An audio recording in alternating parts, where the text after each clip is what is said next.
বন্ধুরা, আজকের গল্পটির নাম হলো মামা ভাগ্নের বুদ্ধির খেলা। এক গ্রামে থাকতো মামা জিহাদ আর তার দুষ্টু ভাগ্নে ইব্রাহিম। একদিন ইব্রাহিম ভাবল সে মামাকে একটা খেলা খেলার ফাঁদে ফেলবে। ইব্রাহিম তার মামাকে বলল, মামা, আজ তোমার জন্য এনেছি একটা স্পেশাল খেলা। ইব্রাহিমের মামা হাসতে হাসতে বলল, ওমা, খেলোয়াড় ইব্রাহিম এসে গেছে নাকি? আচ্ছা বল দেখি, খেলা কি?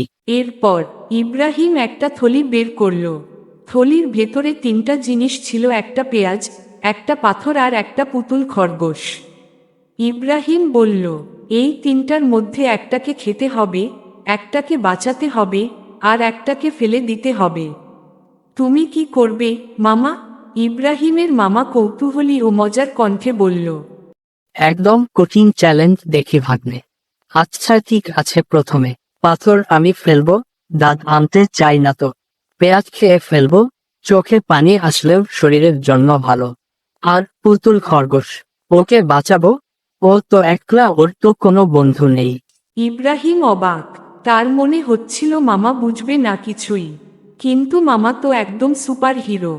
ইব্রাহিম হাসতে হাসতে বলল, মামা, তুমি তো একদম জিনিয়াস। তুমি সব বুঝে ফেললে কিভাবে? এই যে ভাগ্নে, খেলায় হার জিত থাকলেও ভালোবাসা থাকলে সেটাই আসল জয়। সেদিন ইব্রাহিম বুঝে গেল মামা শুধু মামা না, তিনি হলেন তার সবচেয়ে ভালো বন্ধু আর বুদ্ধির গুরু। ছোট বন্ধুরা, সব সময় অন্যকে হারাতে নয়, ভালোবাসা দিয়ে জিততে শেখো, তাহলেই জীবন হবে অনেক মজার।